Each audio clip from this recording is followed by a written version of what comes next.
Hello साथीहरु, आज तपाईहरुले हेर्नै पर्ने भिडियो चाहिँ लिएर आएको छु। के भनेदेखि नि म आज एउटा प्लान्टहरु रोप्न जाँदै छु अनि तपाईहरुलाई पनि देखाउँदै छु। हेर्नुस् ल, किनभने चाहिँ प्लान्ट चाहिँ रोप्नु मात्रै हैन, दामी खालको हैन, एकदम तपाईहरुलाई कस्तो भने यो प्लान्ट रोप्दाखेरि चाहिँ के हुन्छ भनेदेखि तपाईहरुले वर्षैभरि यो प्लान्टलाई चाहिँ तपाईले केयर पनि गर्नु पर्दैन। एक त फेरि भएन, तपाईहरुले घाममा राख्दा पनि भयो, जहाँ पनि राख्दाखेरि यो प्लान्ट चाहिँ सर्भाइभ गर्छ हो।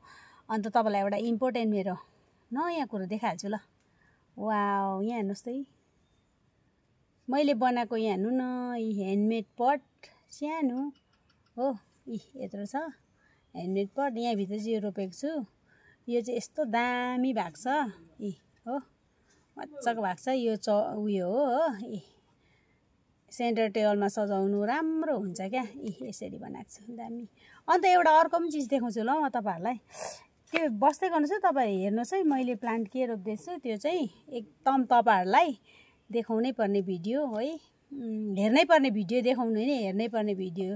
हेर्नै पर्ने, प्लान्ट मन पराउने, फुल मन पराउनेहरुले चाहिँ तपाईहरुले हेरिदिनुस्, किनभने लाइक पनि गरिदिनुस् है, मन पराइदिनुस्। अहिलेसम्म त सबै मन पराएर लाइक है अनि मन पराइदिनै भएको छ हो। अनि चाहिँ यहाँ हेर्नु नि,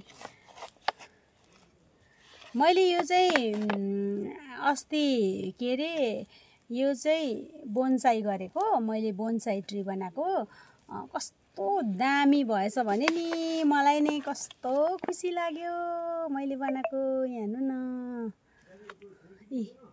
देख्नुभयो है, यस्तो पटमा के तारले बाँधेर बनाएको छु नि। कस्तो दामी भएको छ भने नि, यो यस्तो दामी आएको छ हो। अब हेर्नुस् ल, म कुन चाहिँ प्लान्ट रोप्छु त हो।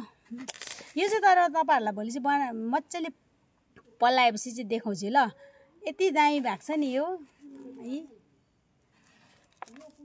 हो। आज चाहिँ म के देखाउँछु भने तपाईहरुलाई, यो कोटन प्लान्ट चाहिँ आज भोलि रोप्ने प्लान्ट हो। आज भोलि तपाईहरुले काटेर रोप्न सक्नुहुन्छ। यो कोटन प्लान्ट चाहिँ एकदमै सानो हाइटमा लाउनुको लागि चाहिँ अब यत्रो मात्रै रोपेको छु, यत्रो मात्रै रोप्नुपर्छ। देख्नुभयो, अर्को देखाउँछु है त म।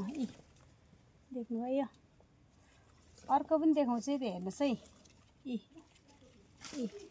देख्नुभयो, सर्ट हाइट। यो चाहिँ एकदमै छोटो हाइटमा बनाउनुको लागि चाहिँ अब तपाईहरुले यो रोप्नुपर्ने हुन्छ। रोपेपछि चाहिँ तपाईहरुले यति गाडेर रोप्नुपर्ने हुन्छ, बलुवा र प्लेन माटोमा।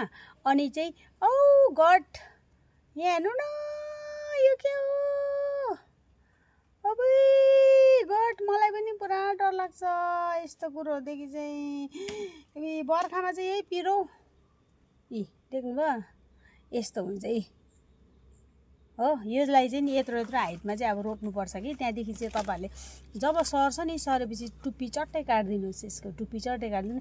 यो बुसी टाइपमा 3-4वटा बोट भएर आउँछ यो। तर अहिले चाहिँ काट्नु हुँदैन यो, किनभने अहिले चाहिँ यसको ग्रोथ हुने यहीँबाट हो नि त हो।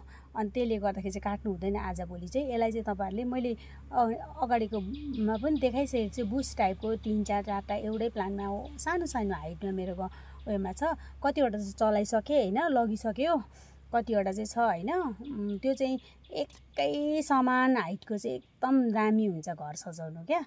यो चाहिँ अब यत्रो हाइटमा रोप्नुपर्छ। यो चाहिँ बर्खा लाग्यो नि त, अनि चाहिँ बर्खा लाग्यो त्यही कारण रोपेपछि चाहिँ यो सर्यो है भनेपछि तपाईले चट्टै यो काट्दिनुस्, फ्याँक्दिनुस्। बास यो साइडबाट यो पत्तै पछिबाट हाँगा पनि आउनु सक्छ। कोही बेला त 6वटा पनि आउँछ, कोही बेला 4टा चाहिँ कम्पलसरी आउँछ, 3-4टा चाहिँ। तर अब 6वटा पनि कोही बेला आउँछ यस्तो साइडबाट।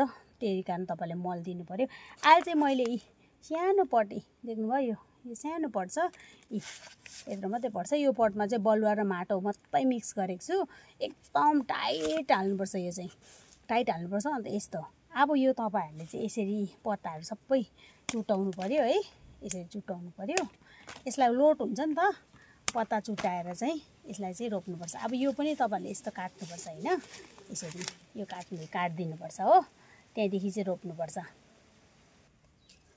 अब हेर्नुहोस् ल, यसलाई चाहिँ नि यसरी यो चट्टै पत्ता काटिदिनुहोस्, किनभने यसको लोडले चाहिँ नि हल्लिन्छ नि त।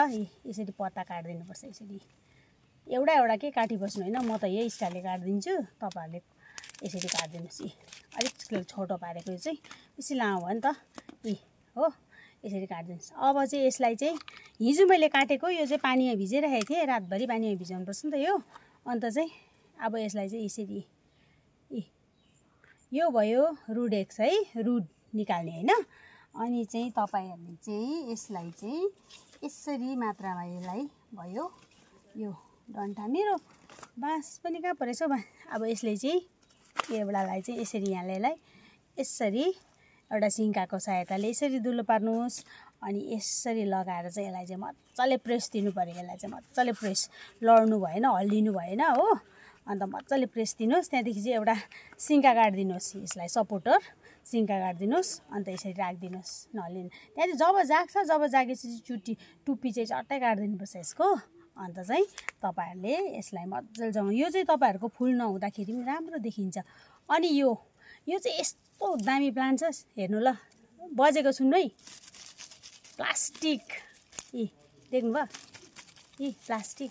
यो चाहिँ प्लास्टिक जस्तो छ नि, फेरि यस्तो हार्ड छ, चाम्रो छ। यसलाई चाहिँ तपाईँहरूले नि इन्डोरभित्र नि महिना दिन राख्नुहोस्, केही हुँदैन। यो यस्तो राम्रो प्लान्ट छ यो चाहिँ क्या। हेर्नुभयो, तपाईँहरूलाई पनि चाहियो भने भन्नुहोस्, अर्डर गर्नुहोस्। हेरिहाल्नुहोस्, बजेको सुन्नुहोस् है। अन्त यस्तो प्लान्ट यो पनि यो सेम हो, त्यसरी नै रोप्ने गर्छु। अहिले चाहिँ अब म मोन्स्टेराको कटिङ गर्नु गइरहेको छु। मोन्स्टेरामा अब बर्खा लाग्यो नि त, लाउनुपर्छ नि त, काट्नुपर्छ होइन, मोन्स्टेरा पनि काट्नुपर्ने छ। त्यही कारण चाहिँ अब कटिङमा रेडी हुँदैछु। तपाईँहरूलाई चाहिँ यो कोटन चाहिँ देखाइहालेँ, यो पनि अब मैले देखाउँछु। यो पनि सेम हो, देखाउनु पर्ने चाहिँ यसरी नै रोप्नुपर्छ। यो पनि पानीमा रातभरि भिजाउनुपर्छ, भोलिपल्ट रुडेक्स लगाएर चाहिँ बलुवा र माटोमा मात्रै गाड्नुपर्छ फर्स्ट। जब चाहिँ बर्खाभरिमा यो सरिहाल्छ, अब रेनी सिजनभरिमा सरिहाल्छ, त्यहाँदेखि टुप्पी काटिदिनुहोस्। यसलाई अब कतिवटालाई टुप्पी काट्नु मन लाग्यो भने काट्नुहोस्, नकाट्नु मन लाग्यो भने नकाट्नु, किनभने बुसी बनाउनलाई चाहिँ काट्नुपर्छ हो। अनि यस्तो छ है त साथीहरू। तपाईँहरूलाई मेरो भिडियो कस्तो लाग्यो कमेन्टमा बताउनुहोस् है त।